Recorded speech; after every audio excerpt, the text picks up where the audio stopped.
Ok, prima di tutto vedremo il testo per intero, così potete farvi un'idea generale. Poi avrete qualche secondo per ripetere.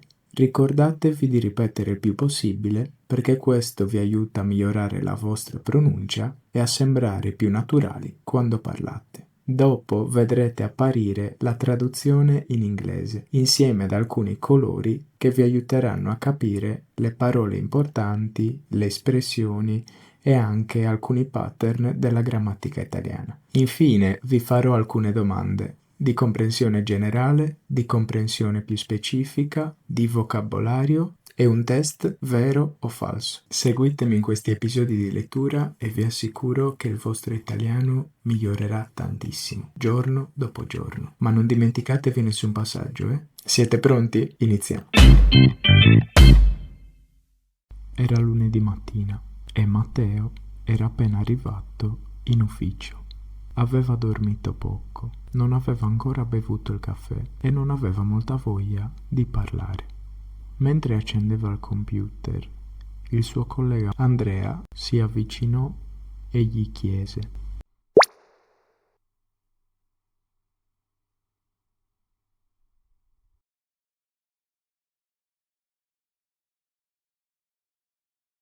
Matteo, visto che venerdì facciamo la festa aziendale, ti andrebbe di occuparti dell'organizzazione? Preparare il locale, scegliere il menù e preparare qualcosa per intrattenere tutti?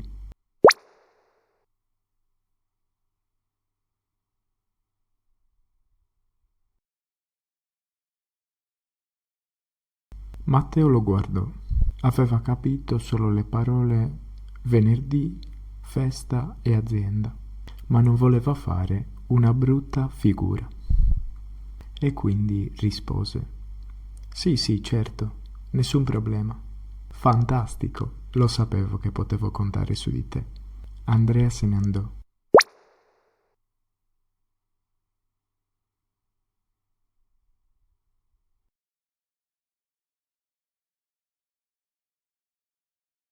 Matteo si girò verso Sara, la collega seduta accanto a lui.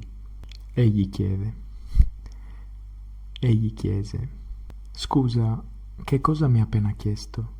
Scusa, che cosa mi ha appena chiesto? Sara lo guardò sorpresa.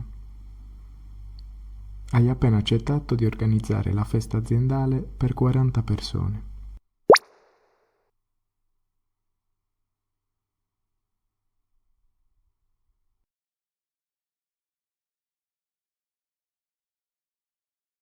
Matteo smise di sorridere. 40? Io pensavo che mi avesse chiesto se venivo alla festa. Sara scoppiò a ridere. Matteo avrebbe potuto dire la verità ad Andrea, ma ormai aveva risposto con troppa sicurezza.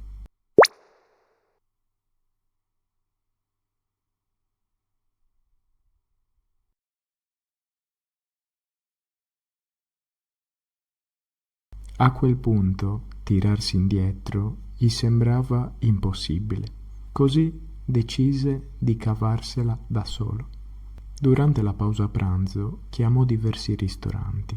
Uno era pieno, uno costava troppo e un altro poteva ospitare solo 25 persone.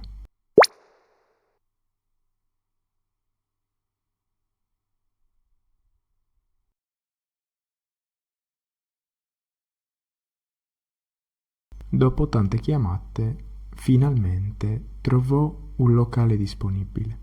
Vorrei prenotare per circa 40 persone venerdì sera. Certamente, desiderate anche della musica dal vivo?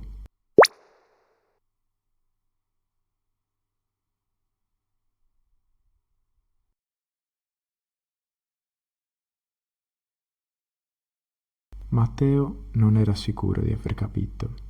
Questa volta però decise di non fingere.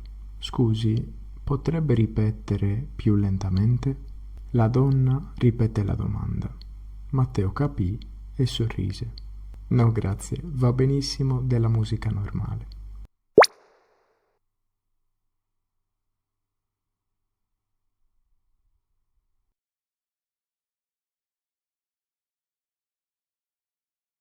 Venerdì sera la festa fu un successo. Andrea si avvicinò a Matteo. Complimenti, hai organizzato tutto benissimo. E poi aggiunse: sai, lunedì dobbiamo organizzare anche il viaggio aziendale a Roma. Ti andrebbe di...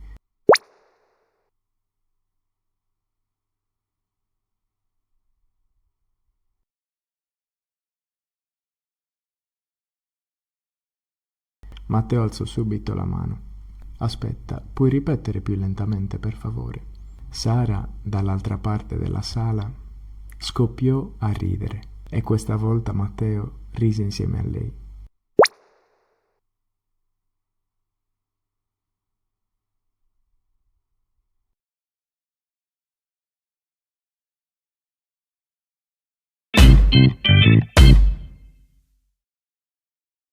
Passiamo alle domande di comprensione generale. Perché Matteo accetta un incarico senza aver capito bene la domanda? Domanda numero 2. Quale situazione imbarazzante si crea dopo la conversazione con Andrea? Domanda numero 3. Come cerca Matteo di risolvere il problema? Domande di comprensione più specifica. Domanda numero 1. Quali sono le uniche 3 parole che Matteo capisce della domanda di Andrea? Domanda numero 2. Quante persone parteciperanno alla festa aziendale? Domanda numero 3. Che tipo di musica gli propone la donna del ristorante? Domande di vocabolario. Che cosa significa fare una brutta figura? Domanda numero 2. Che cosa significa cavarsela? Domanda numero 3.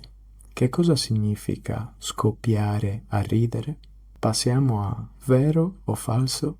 Leggete le frasi con attenzione e rispondete vero o falso. Frase numero 1. Matteo aveva dormito bene e aveva già bevuto il caffè. Vero o falso? Frase numero 2. Matteo pensa inizialmente che Andrea gli sta chiedendo se vuole partecipare alla festa. Vero o falso? Frase numero 3. Matteo trova il locale perfetto al primo tentativo. Vero o falso?